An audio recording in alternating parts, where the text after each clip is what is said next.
ایمان کے 70 اور کچھ شعبے ہیں، 70 شعبے ہیں ایمان کے۔ اب لاسٹ وال ہے شارٹ کویسچن میں سے سبحان اللہ کے معنی لکھیں۔ اس کا جواب یہاں سے ہے کہ بچوں سبحان اللہ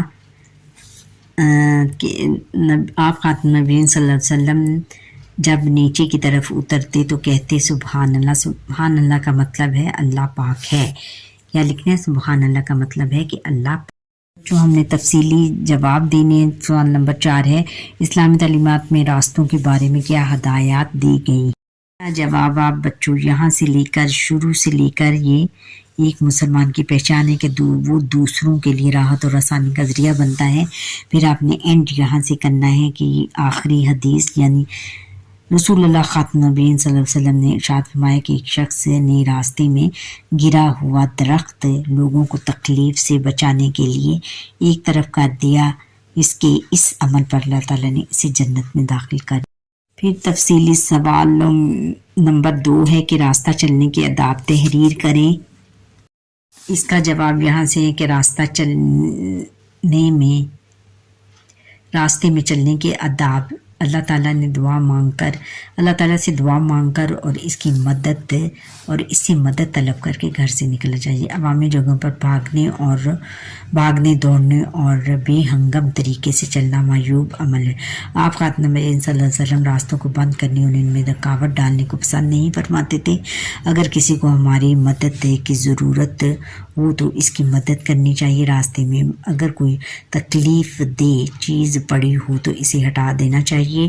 ہمارے نبی کریم خاتم النبیین صلی اللہ علیہ وسلم جب چلتے تھے تو نگاہیں نیچے رکھتے تھے۔ ہمیں بھی راستے میں چلتے ہوئے بلا ضرورت ادھر ادھر نہیں دیکھنا چاہیے۔ آپ خاتم النبیین صلی اللہ علیہ وسلم جب بلندی پر چڑھتے تو کہتے اللہ اکبر، اللہ سب سے بڑا ہے۔ آپ خاتم النبیین صلی اللہ علیہ وسلم نیچے کی طرف اترتے تو کہتے سبحان اللہ، اللہ پاک ہے۔ آپ خاتم النبیین صلی اللہ علیہ وسلم ہر ملنے والے کو سلام کرتے تھے، اور جب کوئی دوسرا سلام کرتا تو آپ خاتم النبیین صلی اللہ علیہ وسلم اس کے سلام کا جواب ضرور دیتے تھے۔ دین اسلام کی تعلیم یہ ہے کہ راستوں کو بند کرنا درست نہیں ہے۔ نیچے سچے مسلمان کی شان تو یہ ہے کہ وہ راستے سے تکلیف دہ چیزوں کو ہٹا کر لوگوں کے لیے آسانی اور راحت کا انتظام کرتا ہے، یعنی یہ ایک سچے مسلمان کی نشانی ہے۔ یہ بچوں سرگرمیاں ہیں، سرگرمیاں برائے طلبہ غور کریں کہ آپ روزمرہ زندگی میں کون کون سے آداب زندگی پر کتنا عمل کرتے ہیں، ان کی فہرست بنائیں۔ یعنی آپ ماں باپ کی عزت کرتے ہیں اور ان کا خیال رکھتے ہیں اور ان کے ہر کام میں ان کی مدد کرتے ہیں۔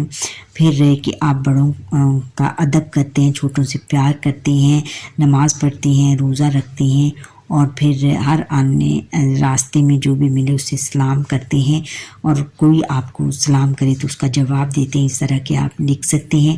اور راستے، سفر اور دیگر عوامی مقامات کے آداب کے بارے میں خاکہ پیش کریں کہ راستے میں ہمیں کس طرح چلنا چاہیے اور سفر کرتے ہوئے کن کن باتوں کا خیال رکھنا چاہیے، اور دیگر عوامی مقامات کے آداب کے بارے میں خاکہ پیش کرنا ہے۔ اور ہمیں ایک خاکہ یعنی ایک ٹیبلو پیش کرنا ہے، خاکہ یعنی ایک ڈرامہ نما چیز پیش کرنی ہے، اور بچوں کو بتانا ہے کہ ہمیں جو عوامی مقامات ہیں ان کا کس طرح خیال رکھنا چاہیے۔ عوامی مقامات یعنی پبلک پلیسز کا ہمیں کس طرح خیال رکھنا چاہیے۔ برائے اساتذہ اکرام طلبہ کو گروہوں میں تقسیم کریں، ان سے کہیں کہ ہر گروہ آداب زندگی کسی ایک موضوع پر مکالمہ کرے یعنی بحث مباحثہ کریں، یعنی اس پر کچھ سپیچ کریں اور ڈبیٹ کریں، اور جتنے بھی ہم نے یہ آداب زندگی پڑھے ہیں اس میں سے کوئی بھی ایک لے لیں اور اس پر آپ اپنے خیالات کا اظہار کریں۔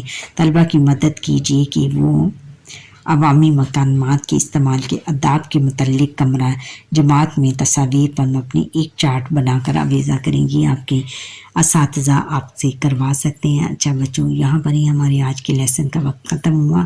آپ مجھے لائک سبسکرائب کریں، بیل آئیکن پر کلک کریں، کمنٹ کرنا نہ بھولیے گا۔ اللہ حافظ۔